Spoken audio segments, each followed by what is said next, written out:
And welcome to Black Renaissance. I'm your host, Kristen Ayers. Today's show brings us a local play and profiles of 3 organizations in the San Francisco Bay Area community. Up first, we have The House That Will Not Stand, written by local playwright Marcus Gardley. It's set in New Orleans in 1836. And here to tell us more, please welcome 3 actresses from the play: Petronia Paley, Harriet D. Foy, and Lizanne Mitchell. Welcome, ladies. Thank you. Thank you. I've already enjoyed so much just talking to you about this play.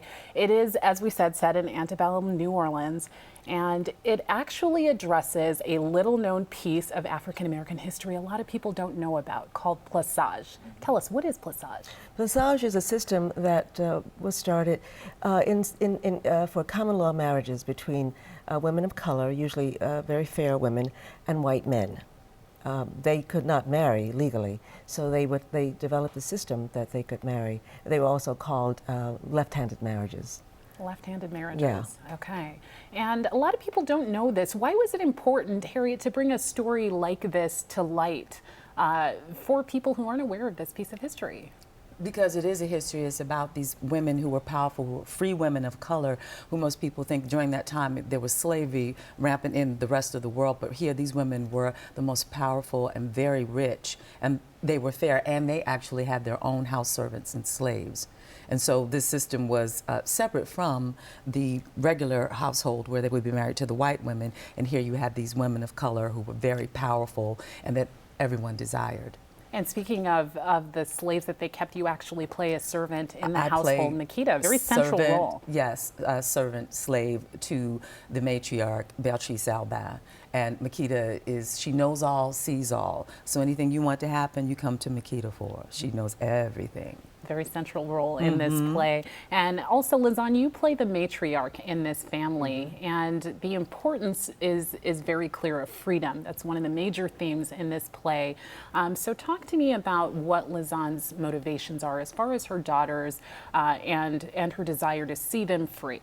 Well, she has recognized that this plissage system is very close to slavery.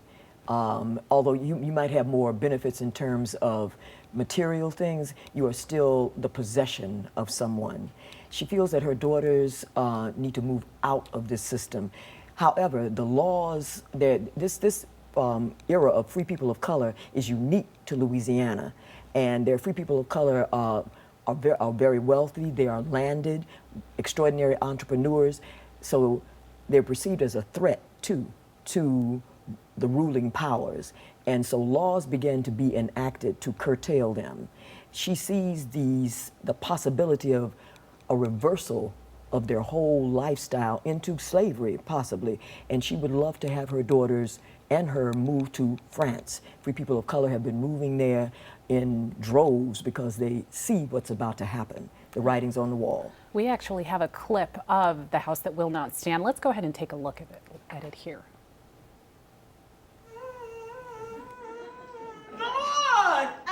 You like it, madam? Ooh,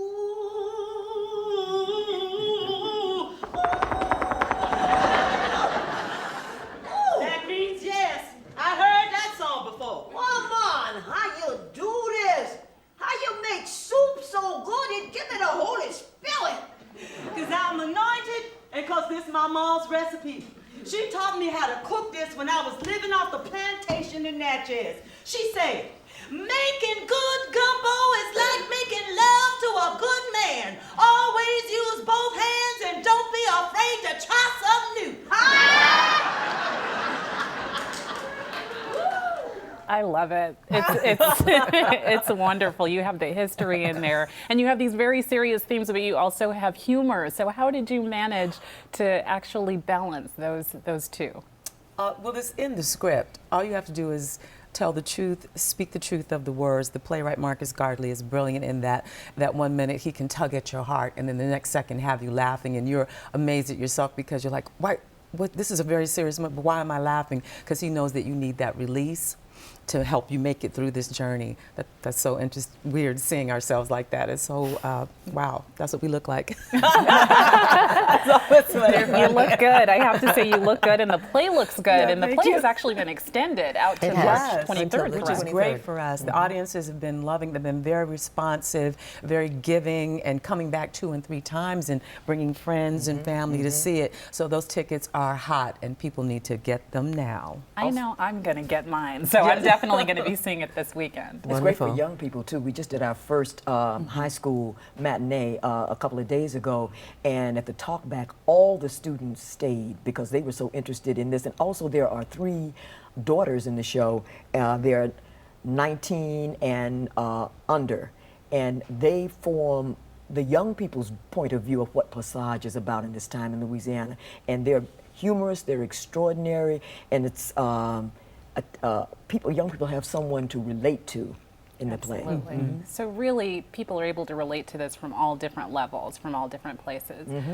The And house that cultures. will not stand, and different cultures as well, Yes. and that's so Yeah. important for people to know. And some of the issues in listening to it, when they talk, we talk about color in the play, and they really responded to that because that's something that they deal with, the color of their friends and their color, and so that's a very big part of it, of the play as well. You know, skin color. And we don't also want to mention our cast member, Ray Reinhardt, who plays the patriarch in Who this is a play. local actor here in the area. Okay, thank you ladies so much Thank for you. joining us. This play looks so exciting. We can't wait to see it. For more information and to get tickets to The House That Will Not Stand, you can log on to berkeleyrep.org. That's berkeleyrep.org. We'll be back with more Black Renaissance after the break. Thank you so much. Thank you. Kristen. It was lovely. Thank you.